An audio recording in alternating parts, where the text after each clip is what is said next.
Well, we are going to get the Q&A started, and I'm just going to ask you a couple of questions up here, and then I'm going to turn it over to the audience for the audience Q&A portion. I was wondering where you are, Kathy.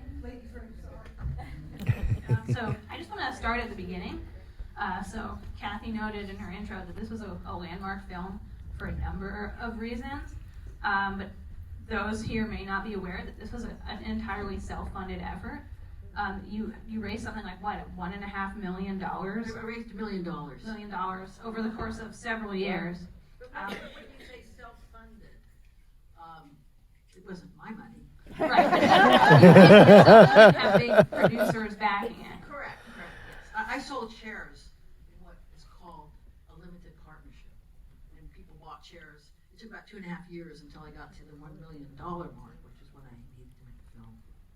Is it true that during that time too, that there was actually house parties by people such as Lily Tomlin or others that may have tried to raise money to help as well in these shares, or is that? Yeah, that's true. That's true. So I had, what I did is I traveled around the country and I had these parties that were kind of based on Broadway backer parties where you invite a bunch of people, and by this time they've read the script. And then I got, the first one was in New York, and Gloria Steinem and Lily Tomlin. I got them to put their names on the invitations. And so it would say Donna Deitch, Gloria Steinem, Lily Tomlin, invite you to come and hear about this movie, Desert Hearts. That's kind of how it all began. Awesome.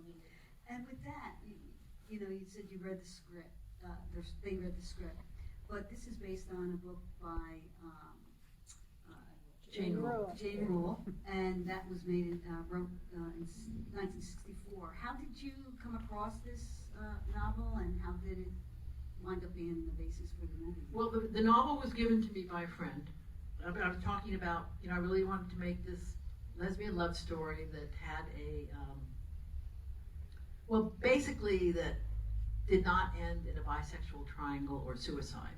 I thought that would be a new perspective. And so a friend of mine gave me the book, and I read it. And I think I read it, maybe 7 times in a row.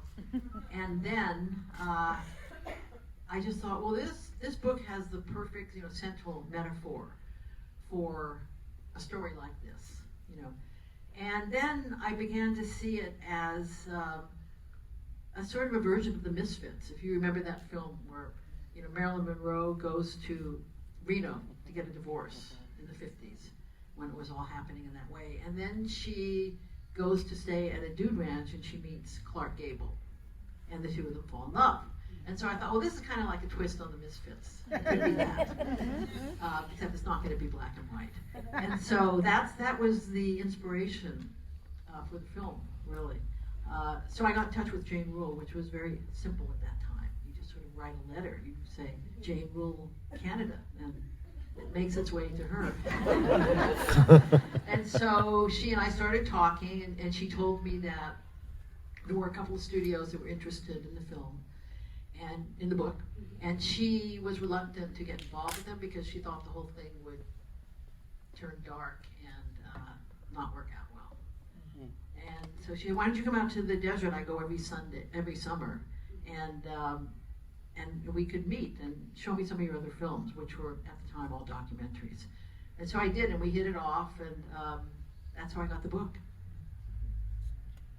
Can you talk a bit about the casting process? Because the two leads in this film have such great chemistry, but I imagine that it was probably a bit of a process trying to find, first of all, 2 actors who were willing to take these roles, because I know that even now, actors are cautioned against taking gay roles for career reasons, but also just, you had to find 2 actors who had the right chemistry.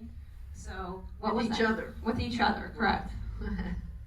So what happened is that, first of all, there were not any known actors who would be interested in coming to auditions or meeting me or taking these roles, because it was going around in Hollywood at the time that this would be a sort of a career death sentence. And so I began to reach out beyond that community of, you know, famous known quantities. And I hired a casting director. And the first person that I hired was Patricia Charbonneau, because I was in New York and I was in a casting director's office, and I saw, you know, usually you go in and you see a whole bunch of 8x10 photos, and I saw her picture. And I said, this is exactly how I imagined the character to look. And so she was brought in along with a bunch of other young women in New York. And but the casting director said to me, you know, she's never been in a film before, she's a theater actor. And so you're kind of taking a big risk here because she's never made a film, you know. And I said, but I think she's going to be perfect. You know, she's just exactly as I imagined her, and I think she's just going to be perfect for this part. And he said, oh, no, you had to test her. I said, I don't think so. I think she's just going to be perfect, you know.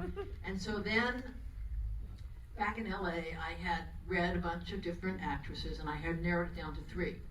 And I decided to fly Patricia out from New York to read a couple of scenes with each of these 3 women.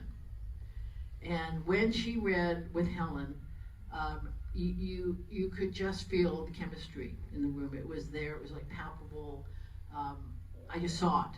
Now, typically in Hollywood films, people don't get read together because they're movie stars, and so they're not going to come in for an audition with another person because they're movie stars, and so they get these. Everything is based on, you know, money and offers, and if there's chemistry, it's kind of luck. You never get a chance to see it ahead of time. But I saw it, and we all saw it in the room. So that's how I made that decision. It was quite obvious that was going on. And then Patricia, you know, I was making this low budget film, so when Patricia came out to LA, she was staying with me.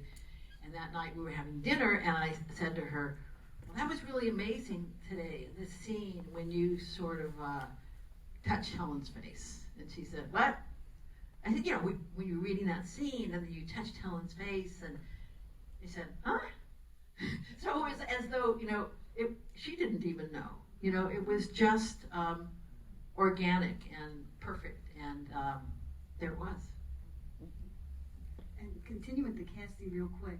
Frances was amazing, you know, and up until then you didn't see Audra Lindley in anything but Three's Company. That was one of her movies, her television shows. How did that character be directed? Because it also was in total contrast to Walter, who was just a doll and so supportive, and they were like 2 ends of the spectrum. Was that intentional, or how did those characters, from your perspective as a director, make such an impact? Well, Audra Lindley was the only real known quantity in the cast. Okay, so we shot in Reno in one of those, you know, motels where there's a swimming pool in the middle of it, and then all these rooms around. And so Audra was the only one who had her sheets changed every day because, you know, all the maids in the hotel knew her or knew of her. You know, she was pretty famous.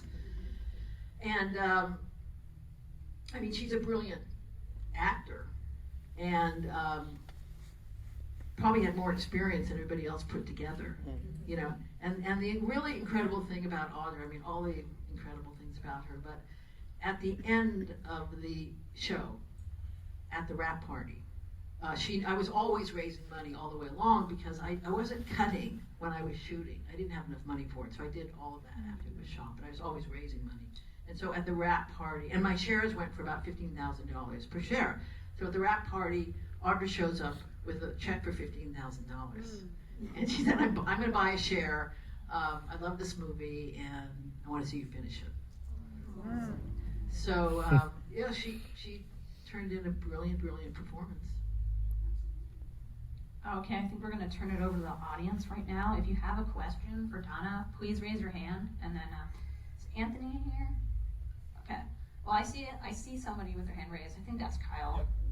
Hello. The queer musician Semler consistently references Desert Hearts in their work and has been saying in numerous interviews that they believe this should become this should be adapted as a musical. Do you have any thoughts on that? Well, I did have someone approach me about that. Grace Baldridge, Semler? Is who? No. Okay. No, and I don't know, it just never went anywhere. But, I'm working on doing a sequel, which I think will work out better than the musical. Oh, but I'd like to do a musical too, but anyway, let's put it this way, I'm on to the second draft. And it's a very unconventional sequel in the sense that it doesn't follow this relationship and these characters together. They're there, but they're there differently. So I know that sounds a little obtuse, but it is set in the 1970s in New York City, and it is set in the heart of the so-called second wave of the women's movement, about which a fictional film has never been made, set in that context, although many documentaries have been made. So that's kind of looking at that movement through what you might call like a lesbian lens, in the sense that I feel that gay women have never had the credit that is deserved for that part of the participation in the movement. And so this would be a chance to tell the story from that point of view. I hope it's okay to ask about cast again, but I wonder if you might share any thoughts or just thoughts about Gwen Wells and Andrew Akers, who are these indelible characters of Silver and Gwen, who have very few lines, but just are, I think everybody in this room, when you see them come on screen, feel a lot. So I just wonder if you might share any thoughts about those two actors. Well,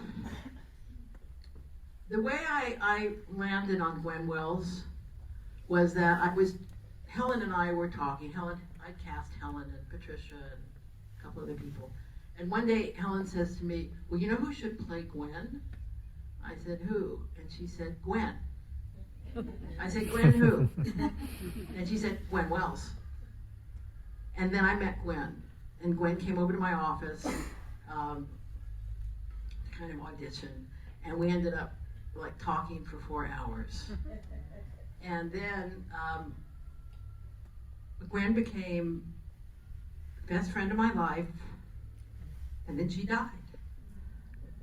And I actually, in my back house, in the mid-90s, and I actually made a documentary about Gwen and her process of dying.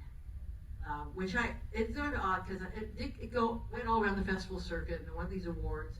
And then I sort of thought, well, I'm not going to sell the film because I don't really want to share it that much. Mm-hmm. You know, but now I feel like I think I will sell that film because it's a really. I mean, she was a very brilliant and funny and original person, and so it's a film that when you're watching it, you're laughing, but then you're also crying.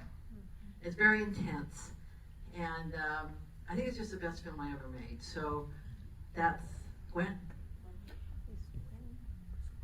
And so many people are dead from this movie.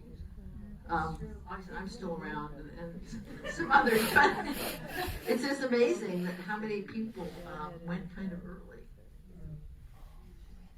I have a question. How you have the novel, and then you talk about the script.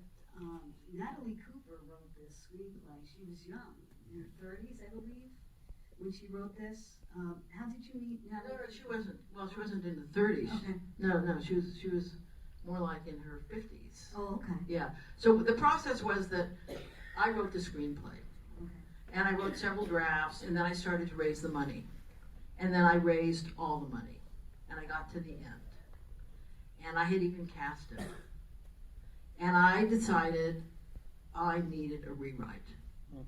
It's very unusual, to do that, but I just felt like I needed a rewrite, but mainly in dialogue more than anything else, because I just felt that I was weak in the dialogue and that someone else could probably do it a lot better.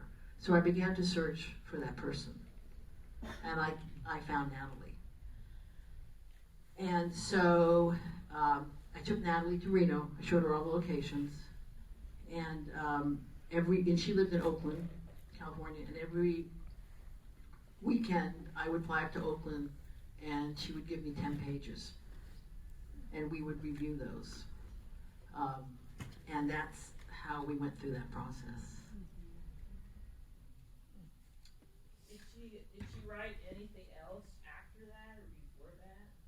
Well, she wrote, she wrote a bunch of scripts, but none of them ever got made.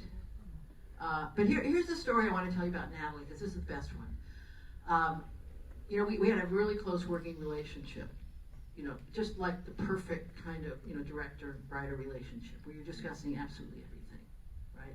So one day I said to Natalie, because in the book, the way these two characters meet is in the parlor. It's in a parlor of a boarding house, and I had already moved it out to a dude ranch because it's just, you just want to be outside. You want to have a dude ranch instead The of. vibe is better. The vibe is better. You're not shooting inside four walls all the time. Mm-hmm.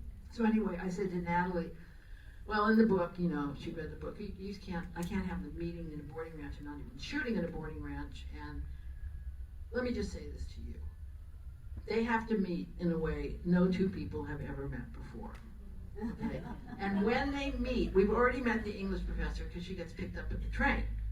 Okay? But when we meet the Kay Rivers character, we have to meet her in such a way that we know who she is at her core. Okay? And that has to be like no two people have ever met before, ever. Even in real life, let alone a movie. And so then Natalie disappeared for about 3 days. And then she came back. So, well, how about this? And it was just, I don't know, that just tells you how brilliant she is. I mean, how could anybody even think of that? And so those kind of scenes really pull in, an actor or even crew people. I mean, even a cinematographer, it's brilliant writing. It's just how it's so original, and I don't think that, we've never seen that before. And anybody, if you see it again, they're just imitating it. Because that's it. And it does tell you who the character is, who drives backwards 60 miles an hour, In that car. In that car. So that's the best thing I can say about Natalie Cooper. Yeah. It must have been something to shoot it, though. I mean, because It was actually very simple to shoot it. Really? Yeah. So both cars went up on flatbed trucks. But they were facing different directions on the flatbeds. So you can only shoot a scene like that in the country, because if you're in a city and you're up on a flatbed truck, you're going to see where you are vis-a-vis the buildings in the background. So it's only something that can be done in the country. So the flatbed trucks are going the same way, and the cars are facing different ways, and the Teamsters are driving the flatbed trucks. And that's what brings all the back and forth to it, and also you can shoot through both windows either direction. I saw this movie when it came out, right at the time when it came out, and I realize now that I was about the age of in between the ages of the two characters, and amazingly, I'm not now. But I do want to say that, and it was very important, and I've seen it many, many times, and I'm so happy to see it again almost 40 years later on the big screen, because I've watched it on a small screen so many times since I saw it the first time. But I have 4 quick things to ask you. First of all, where did you find a bathtub that big, or are those actors just really small? A bathtub? Yeah, in the bathtub scene. That's a standard bathtub. Oh my gosh. Okay. That was not a special bathtub. Okay. The second question was, it's noticeable that neither Vivian or Kay ever actually get on a horse. Was there a reason for that? We were not insured for it. The next thing I wanted to ask is that I could have sworn that the first time I saw this movie, the music was a little different than when I saw it in this iteration of it. Is that true? No, it's the same. It's the same. Okay. How difficult? Expensive. I was gonna say, like, how difficult was it to clear the rights for all those songs? Well, So the film, cost about $1 million, but the music cost about $200,000. Wow. And it's very unusual to have music be like 20% of the overall cost of a film.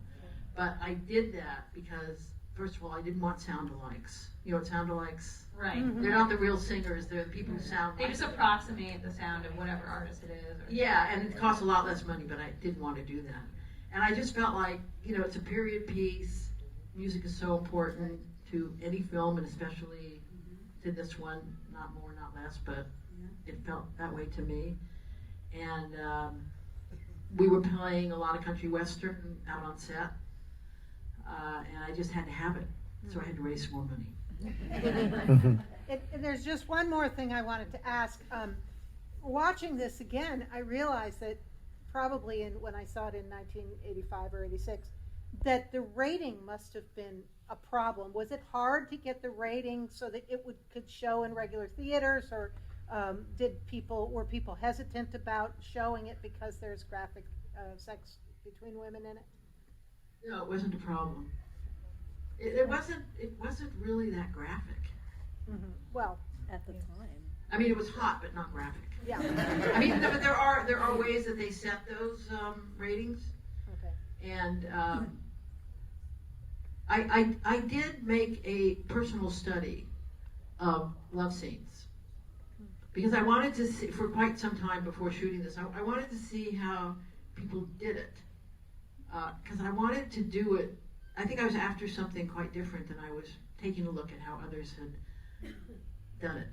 And so what I saw was that many scenes were equally graphic in terms of the nudity. I mean, that's all.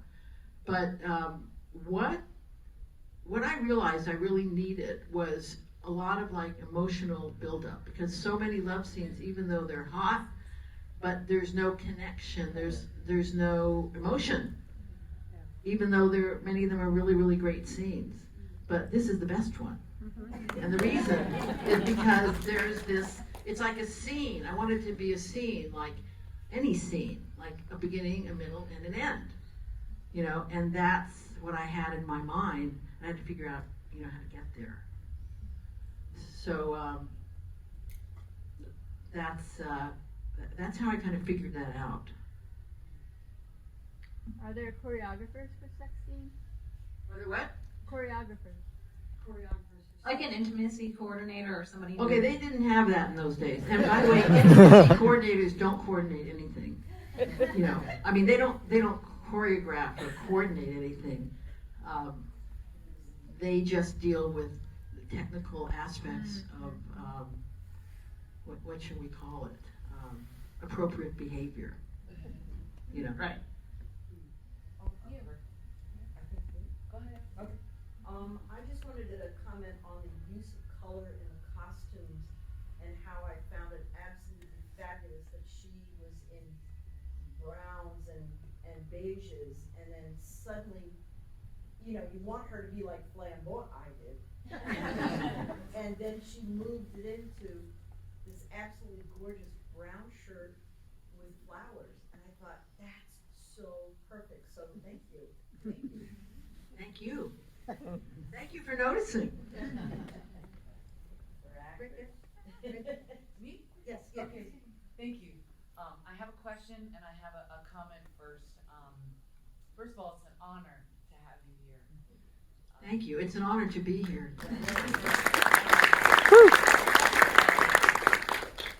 I was introduced to this film when I was in college, and I was at a conservative school by my professor because it was a part of a bigger collection called the Celluloid Closet. And when I realized about myself, I got a VHS copy of this movie. and I'll tell you, like you mentioned, it was your best friend, and I have to say, I watched this movie quite a lot. And through the actors, I'm looking at this now tonight and watching this for the first time in quite some time. And I'm watching it, and it's so, there's some scenes that I kind of laugh, everyone laughing here and with other people in the room. And there were some scenes that weren't so easy to watch. because there were very powerful moments, poignant, and even though that movie was set in the past, and then it was created in the 80s, and then I was watching it in the 90s, it still resonated. And it was beautiful, and it was magical, and I just really, from the bottom of my heart, I watched this film, and I said I watched this often because I saw these characters, and I guess they call it representation now, but I figured if there was a chance they could have a happy ending, it gave me hope that maybe I could have a happy ending too. And you know, I just want to thank you from the bottom of my heart for creating this beautiful piece of art that resonates still. And when I'm watching it tonight, I'm choosing to look at the allies and the beautiful characters with all the struggles and the challenges and these beautiful one-liners that I didn't quite realize, but I carry with me in my heart. You know, this movie really did take a colored string and wrap around my heart. And I do really mean that. And so just thank you. And my question is, yeah, I heard you mention, and I mentioned too, the term best friend. And that really stuck with me throughout the whole piece tonight. And I just want to ask you, I know that friendships evolve over time. And you said this movie is like your best friend, and I was wondering, like a best friendship, how has this film evolved for you over time? Well, I guess that,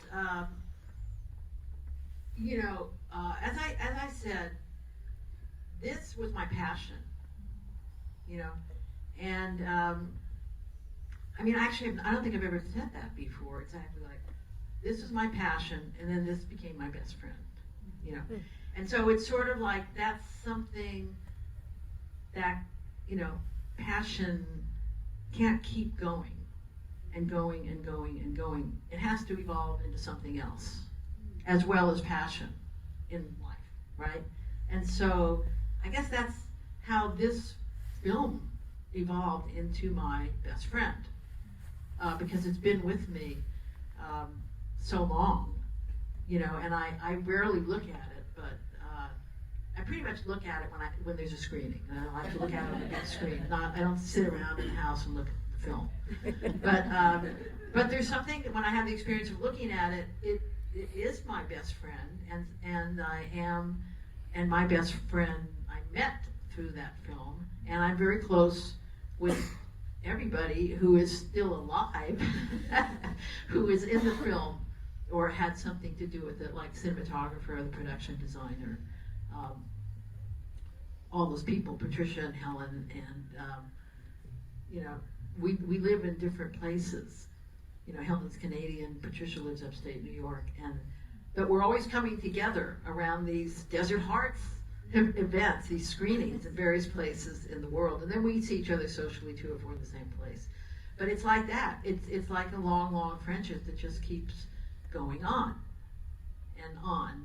and we're coming up fairly soon on the 40th anniversary of this film, which is kind of unbelievable. But so we'll probably be spending a bunch of time seeing each other, just traveling all around the world, having 40th anniversaries. Two arms, I see. Hi, thank you for coming. I just wanted to know, because you were on a limited budget, I guess, the love scene, whatever. Like, did it take it's really. Wait, could you talk a little louder? I'm having a hard time. The love scene, towards the end, which I like that because he gave us, all build up and everything. How many, because you were on a budget, was it a lot of takes? Was it just like one take and you had it? No, it was not one take. It was a lot of takes. But what I did is I scheduled the love scene to be on the second to the last day of shooting, so that they would know. They never knew each other. They only met at the audition, and that they would get to know each other. That we would all be more comfortable with the crew, and that would be the moment to shoot the love scene. So it took all day to get that scene. But we spent a lot of time talking about it ahead of time, and but that's just what it takes, to do it. Okay, go ahead, next person, next. I have two questions. The first one is, what's your favorite scene? And the second question is, did you always intend to do a cameo at the casino? The cameo, I didn't always intend to do it. I sort of thought, oh, I think I'll do this. When we were out there in Reno shooting, that's when I sort of thought, I think I'm going to try to do this. And then Helen said, I'll direct it. Helen is a television director now. And that was, that could have been the beginning of her interest in doing it. Because at that time, there were very few female directors. But my favorite scene, I don't know. I guess my favorite scene is the last scene. At the train? Yeah, that's my favorite scene. Yes, the gentleman right there. While filming, did you have any happy accidents, like the scene of Vivian, like slamming the ice, the icebox door, and then her like tipping over the chair, and their first kiss, like in the rain, was that planned or was that happy accident? The refrigerator slamming and the chair, those were happy accidents. The kissing in the rain was far from a happy accident. I had rain towers going, and because the place, there was no rain. It wasn't like the rain came. There were rain towers, so that was not a happy accident. But then sometimes things just happen. They're not accidents, but they're kind of they're sort of improvisational. You just see something. Like here's an example. So when the three of them are driving in the convertible into town, and Patricia has her dark glasses on, and then it gets a little awkward in the car toward the end, and they change the music back. At which point Helen puts her dark glasses on, right?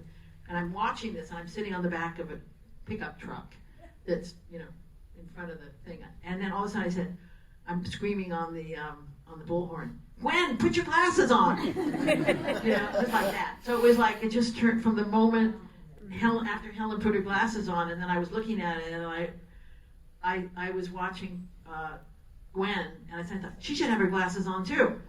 So those things kind of happen just in the moment, Yeah, we'll take one more question right here in front. I'd be curious to know how reception of the movie differed while it played the different international film festivals, like at Sundance versus Toronto versus Berlin. Was there much difference in the reception back in 85, 86?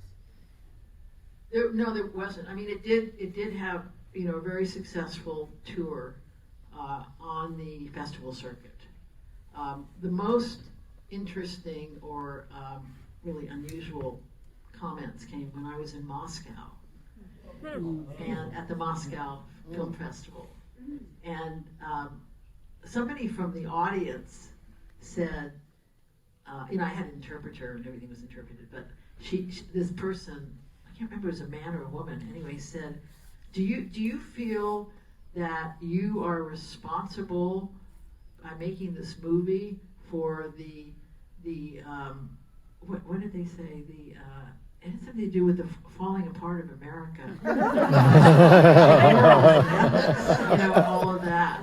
And do you feel responsible for that? And I said, no, I don't. I think Richard Nixon is responsible.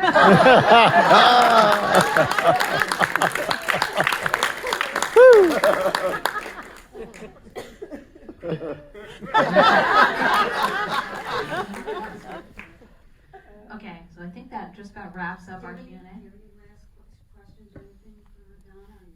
No, I mean, I just have one more. Just one more. You've been hearing this movie, it's groundbreaking. It's a legacy film. You've heard some of the responses. Did you ever imagine while you were making it, as well as the cast, that it would be this powerful and long-lasting, and how you yourself would be seen, 30, 40 years later with the contribution to the community, the queer community? Never. Never. appreciate everything you've done. Thank you.